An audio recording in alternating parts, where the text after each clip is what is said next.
Jesus is hungry. Don't you find it interesting that Mark says this about Jesus in chapter 11 of his book? Jesus is hungry. Huh.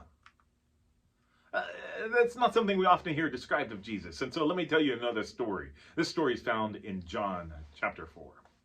Jesus and his disciples have been walking a long way, and Jesus stops at a well, and he sends his disciples off to go buy some food. And while he's waiting at the well, he meets and he encounters this woman. He speaks to this woman with great grace and wisdom.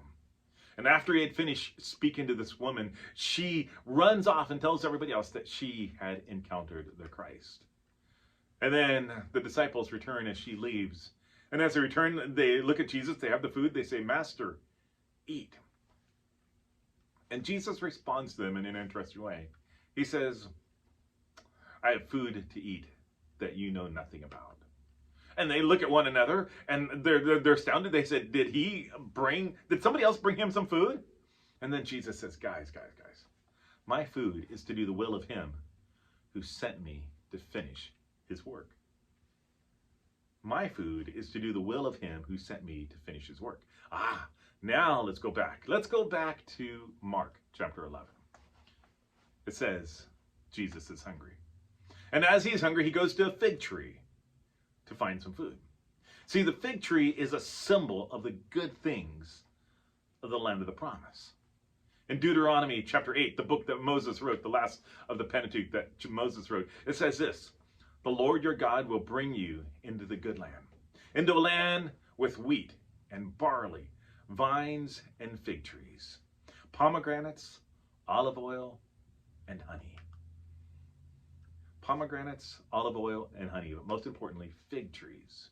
See, figs are also used in the Old Testament. They cover up the shame of the nakedness of Adam and Eve in the garden.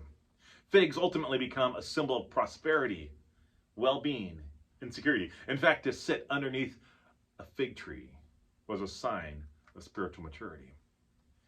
Jesus is hungry. He's hungry for the people of Israel to do the will of God. And when he goes to the fig tree for fruit, it's not there. There is no fruit on the tree. And the result is that Jesus curses the fig tree. In essence, when he curses the fig tree, he is cursing the people of God who should have recognized the Christ coming into the temple. But instead, they're so distracted by the marketplace. Who says that God's word isn't applicable to today?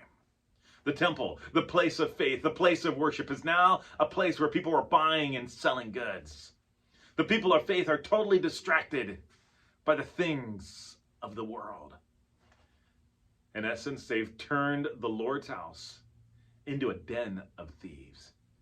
And Jesus makes a powerful statement as he goes into Jerusalem and he overturns the temples and the money changers. And so after he does that, he leaves Jerusalem again. And as he leaves the temple, he walks by the fig tree, and the disciples notice that the fig tree died from its roots up. And when the disciples bring this to Jesus' attention, you know what he says? He says, have faith in God. Have faith in God. See, Jesus is hungry.